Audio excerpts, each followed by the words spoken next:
What's up, y'all? I'm Coach Joe. So I saw this video with Gilbert Arenas talking about being selfish. All right, so I want to get y'all take on it. Tell me what y'all think. A lot of kids don't understand, which is fine. Like right now, it's just love the game first. That's yeah. It's love the game. Like if you're gonna teach your kids something early, it's love it and habits. I told Elijah, I always told Elijah this, and I said, he's like, I'm going to the Laker game. I said, how LeBron prepares and practice, I guarantee you has the best looking locker out of everybody. Oh.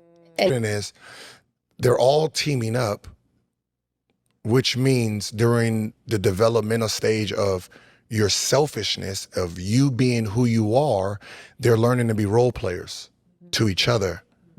Okay. So what happened is they're all being non-selfish, winning supporting, doing the championships, thing. right? So during the developmental stage of who am I, they're learning how to adapt already. Okay. Which means is if you only going 25%, you only going 25%, none of you guys ever tapped into 100%. So when you move on to the next level, And you you've gotta go already, hard, yeah. you're the perfect role player. Mikey, is that kid Mikey? Do you know what I'm talking about? Williams? Yes. He got set up. What? for He just said failure, the in my same opinion, shit. but He was yeah. like, someone's like, well, you're a role player now. Yeah. And he had to. And Yeah. then that's what happens. He was standing on his own. Yeah. So it's like with Elijah, it's like, well, then I need to go back to old school. So then I started checking like John Morant, Curry, Okay. and went through their high school. They're by themselves. Makes sense. So I have a take on this. I've been coaching for almost 10 years now, training, a part of that.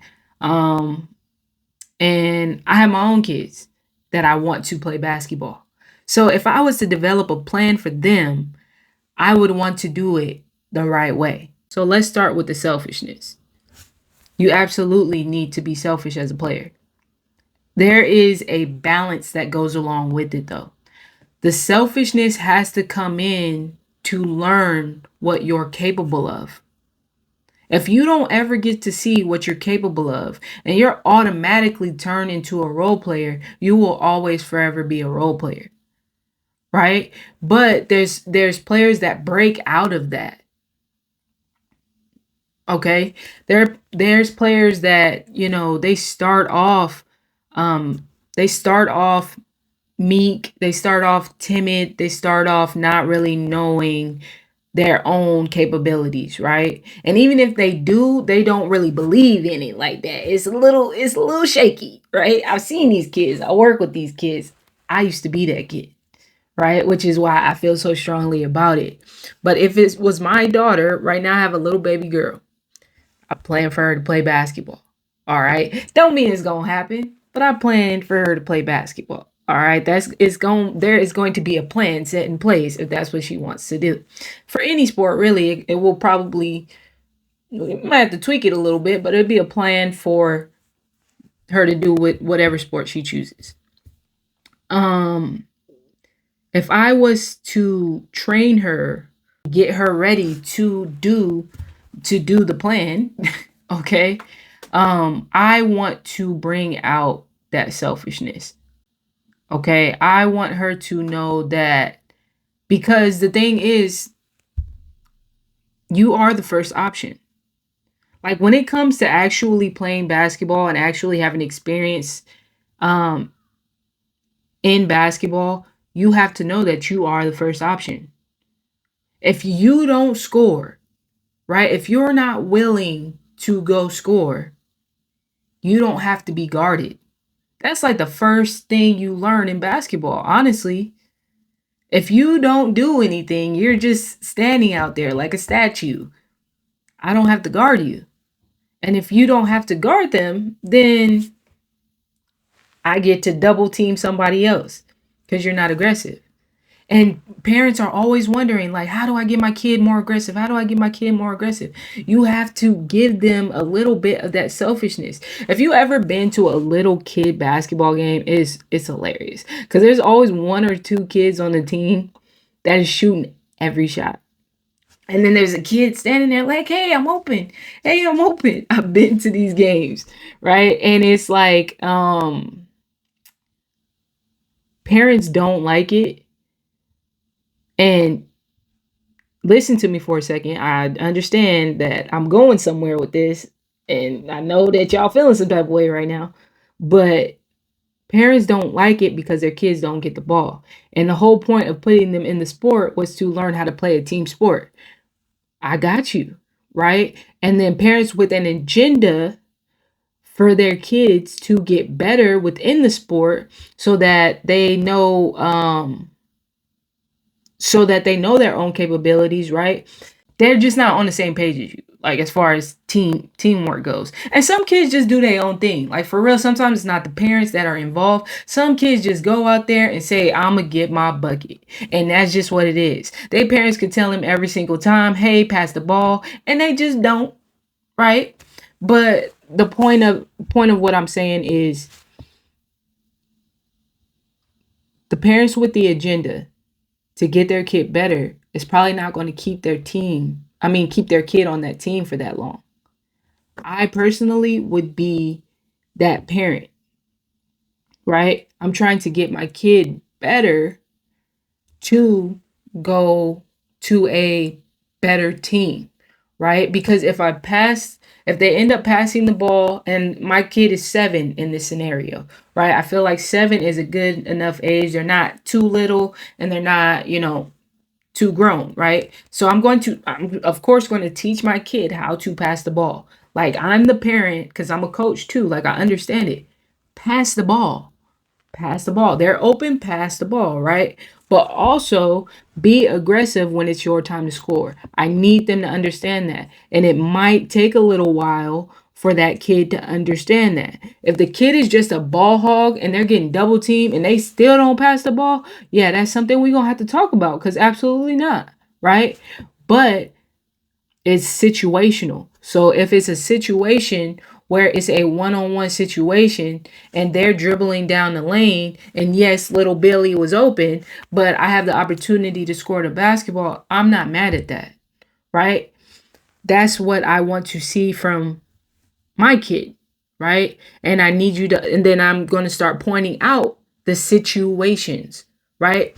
If the kid never has that, if the kid never has the opportunity to be that kid, because they're teaming up with other really good kids, because they're playing on AAU teams, they're playing on, right? If they don't have the opportunity to see what it looks like to play at their full capacity,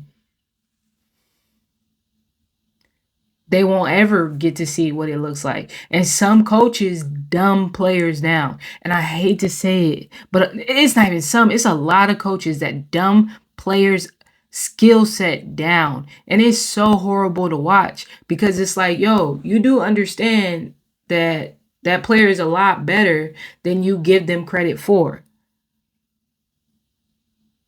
You just have a way of wanting to play, so now they can't play their game. Instead of adapting, both of you guys adapting to what's happening, right? And even like for my college kids, I had a kid that was in JUCO, and once they started turning up and really understanding and recognizing what their game is and who it is that they're becoming, right, as a player, coach started telling them they were playing selfish. But your team is losing. So how are they playing selfish? Your team is losing and they're getting the buckets. Now, I'm a coach and I have a full understanding of this, right?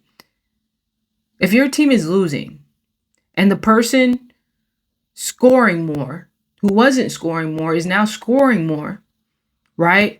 They're not super reckless with the ball. They get a few turnovers here and there, right? But they're one of the smartest with the IQ on the court. They still share the ball, right? How are they being selfish? And this is where coaches need to start checking themselves and saying, like, you know what? Like, we actually need that person to do that. Because who else is going to do it? Right? And especially if the player is a smart player, I hate when we dumb down players. If the player is a smart player, they have IQ, they know what they're doing, you can trust them with the basketball, then what are we even talking about? What is the conversation?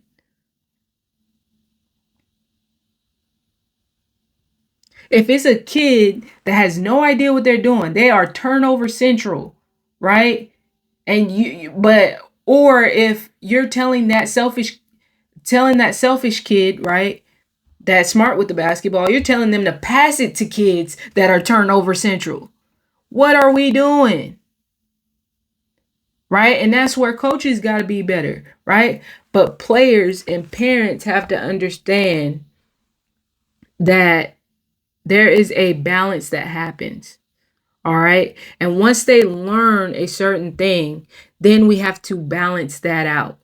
So the next part of that is I don't want to be on a losing team. So this is where kids team up, parents get together, they team up and say, we're going to put all our kids on one team and they'll be like the best kids ever, right? So here's my part about that. When we're talking about little kids, when I say I'm going to put my kid on a better team, I'm talking about a team that's not full of beginners. Right? Because my kid is practicing. My kid is out there doing what they need to do to get better. This team is not going to do that because unless we're all on the same page and we all are within our kids' lives and getting them trainers or taking them outside to go get up shots and learn stuff like that, you got to do stuff outside of the team to get your kid better. If you're not going to do that and we're all excelling at the same time, then my kid can't stay on this team because they're not getting better at the rate at which my kid is, right? So I have to put them on a better team because nobody wants to lose all the time. I'm just saying. So if we go to another team, cool. Now they're going to be on a better team and my kid is still going to grow at a rate that may be better than this team. But now their selfishness, it may not seem as bad because there's a bunch of other kids that can do a lot of the same stuff. Now, as far as we're talking about high school, right? When we're teaming up and getting on the same teams, it's the same kind of scenario where we're going to put them on I want my kid to be on a team that is not bad, right? Because the thought process is we don't want to keep losing, right? We want to be on a championship team, all of the things, right? But we want to be in a district that's competitive. We want to be on a basketball team that's competitive. We want to be over there with the good coaches, right? Stuff like that. But even just within your community, there are a lot of teams that have good coaches, right? And that are winning coaches, or they may not win as much as everybody else, but they're good coaches, right? And they only have one or two good players, right? That's a team that I would want my kid to be on because they still get to shine. Now, when you have a full team, a full roster of kids, like top 3 in the country, like all on one team, top 1, top 2, top 3, top 4, top 5. Now it becomes a problem because my kid is not going to shine as bright because everybody has to get their shine and it starts to become too much, right? But y'all let me know in the comments what you guys think about what I said. What's your opinions about what Gil said and what I said, or even just your take on it. I'll be happy to hear it. I don't have a problem with people disagreeing with me, just as long as we keep it civil in the comments. Let's not go overboard now. All right. I'm Coach Joe. I appreciate you guys for watching. Like, subscribe, turn notifications on. And I think I'm actually going to do a video about this because I do breakdowns also. So, subscribe if you want to see those and help your own kid out. I might do a video with Juju Watkins showing how she navigated this whole process. Because she was a top player on her team, right? But she still had great court vision. She still was dishing the ball out. She still was, right? So I think I'm going to do a breakdown of that for you guys. Just to show you what I'm talking about for real. All right? Peace.